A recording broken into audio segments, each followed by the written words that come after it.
S, வீடு, schools, hotels, store room இங்கெல்லாம் partition wall கட்டணும்னாலும் இப்போ பில்டிங் போனஸோட first choice Renocon Rapid Wall Panels.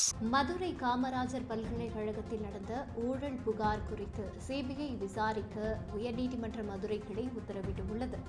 Kamarajar பல்கலைக்கழகம் மீதான ஊழல் புகாரை லஞ்ச ஒழிப்புத்துறை உதவியுடன் சிறப்பு அதிகாரி விசாரிக்க கோரி வழக்கு தொடரப்பட்டது.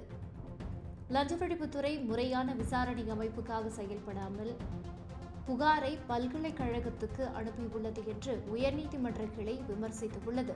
பல்கலைக்கழகத்தில் ஊழல் ஏற்றுக்கொள்ள முடியாது, அது நிர்வாகத்தை மட்டுமல்ல எதிர்கால சந்ததியையும் பாழாக்கும் என்று உயர்நீதிமன்ற கிளை எச்சரித்துள்ளது. லஞ்ச ஒழிப்புத்துறை போன்ற விசாரணை அமைப்புகள் தங்கள் கடமையை முறையாக செய்வது அவசியமானது என்று உயர்நீதிமன்ற கிளை வலியுறுத்தியுள்ளது. பணியை முறையாக செய்ய தவறும்போது வேறு தகுதியான அமைப்புக்கு மாற்றுவது தேவையாகிறது என்று உயர்நீதிமன்ற கிளை தெரிவித்துள்ளது.